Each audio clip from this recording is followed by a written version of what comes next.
खबर चंदौली से। विशेष साक्षात्कार में चंदौली से दहाड़े पूर्व मंत्री और सपा प्रत्याशी वीरेंद्र सिंह ने भाजपा पर साधा सीधा निशाना। महेंद्रनाथ पांडे को लिया आड़े हाथ और कह डाली बड़ी बात। स्वागत है आपका निष्पक्ष काशी समाचार पत्र एवं न्यूज़ चैनल में। मैं नवीन प्रकाश सिंह। जैसा कि हम सभी जान रहे हैं कि लोकसभा चुनाव 2024 की हमारे यहाँ लगभग बहुत सारे राज्यों में हो भी चुके हैं और आखिरी चरण में वाराणसी और आसपास के ज़िलों में लोकसभा चुनाव होने वाले हैं। तो इसी संदर्भ में मैं आया हुआ हूँ आज सपा के वरिष्ठ नेता माननीय वीरेंद्र सिंह जी से मुलाकात करने और चुनाव पर क्या कुछ तैयारियाँ हैं इनकी।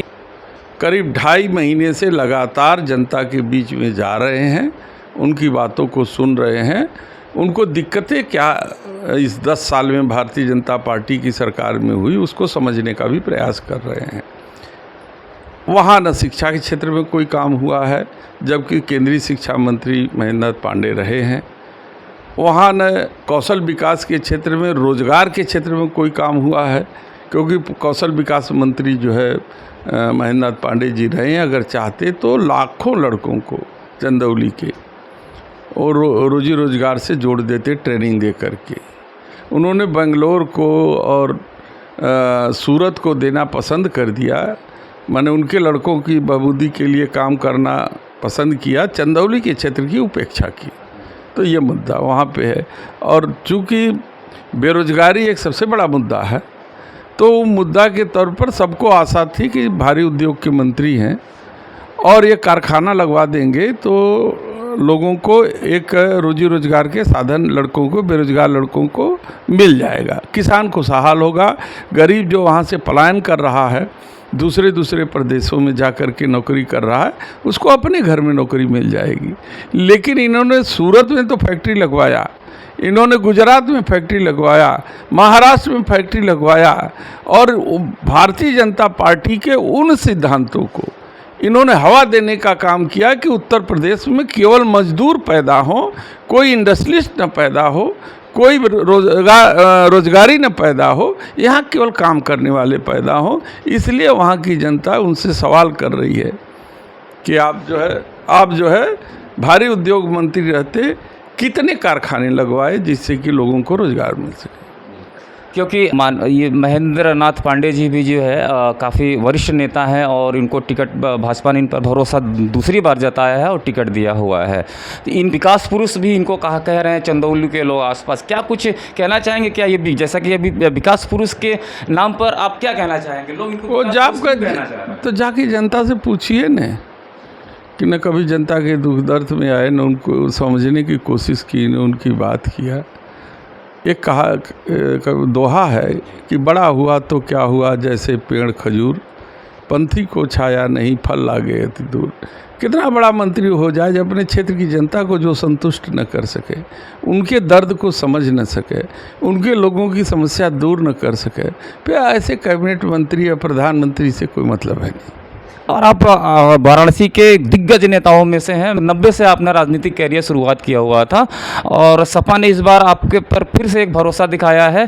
तो क्या कुछ अपनी पार्टी के लिए, सपा के लिए, जैसे मैं समझ पा रहा हूँ पिछड़ा दलित मुस्लिम, जो समझ पाया हूँ पिछड़ा दलित मुस्लिम लोग यही इसी नाम से जान रहे हैं, तो क्या ये सभी लोगों एक साथ आके भाजपा के खिलाफ मोर्चा आप लोगों ने खोला हुआ है?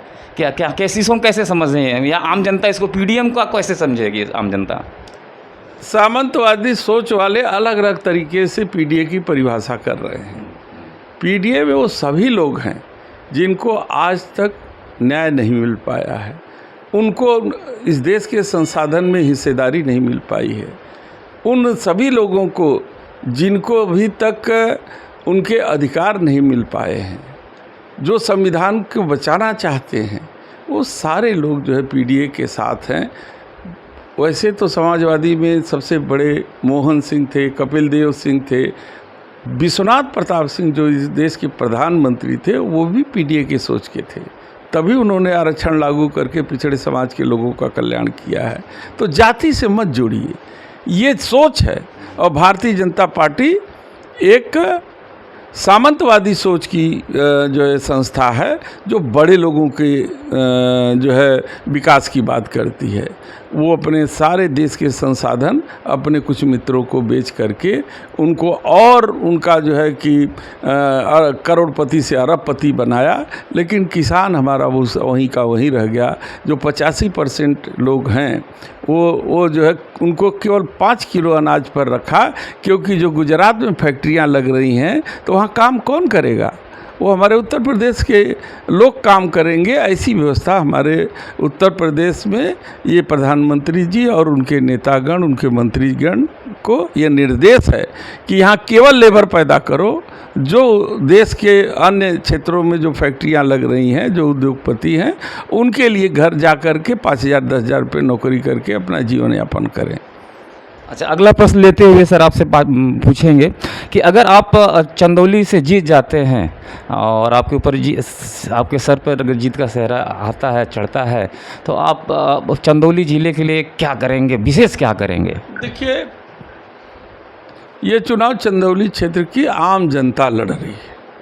ये जीत हमारा नहीं होगा, ये चंदौली क्षेत्र के आम नागरिक की जीत होगी, गरीब की जीत होगी, किसान की जीत होगी, उन बेरोजगार नौजवान की जीत होगी जिनको अभी तक मान सम्मान नहीं मिल पाया है। जीत का सेहरा उनके हाथ जाएगा।